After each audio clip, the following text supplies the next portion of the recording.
রুশ ইউক্রেন যুদ্ধ অবসানের জন্য চলমান আলোচনার মধ্যেই রুশ প্রেসিডেন্ট ভ্লাদিমির পুতিন এবার হুঁশিয়ারি উচ্চারণ করেছেন।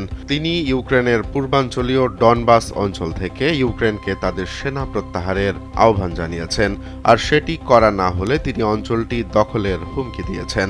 ভারতীয় সংবাদ মাধ্যম ইন্ডিয়া টুডেকে দেয়া এক সাক্ষাৎকারে তিনি বলেন, হয় আমরা এসব অঞ্চলে শক্তি প্রয়োগ করে মুক্ত করব অথবা ইউক্রেনীয় সেনারা এই এলাকা ছেড়ে যাবে। বর্তমানে মস্কো ডনবাসের প্রায় ৮৫% নিয়ন্ত্রণ করছে। পারফেক্ট ব্লেন্ডের ফ্রেশ মশলা, ভালোবাসার স্বাদ অটুট থাক।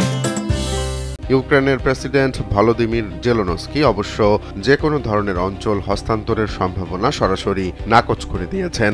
পুতিনের এই মন্তব্য এমন সময়ে এলো যখন মার্কিন প্রেসিডেন্ট ডোনাল্ড ট্রাম্পের শান্তি আলোচনার প্রতিনিধিরা মস্কোয় বৈঠক করে জানিয়েছেন যে পুতিন যুদ্ধ শেষ করতে চান।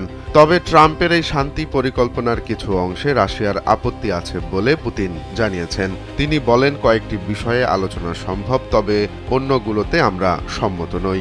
বিশেষত রাশিয়ার দখলকৃত ইউক্রেনীয় ভূখণ্ডের ভাগ্য ও ইউক্রেনের জন্য নিরাপত্তা নিশ্চয়তার বিষয়টি এখনও প্রধান অমীমাংসিত ইস্যু।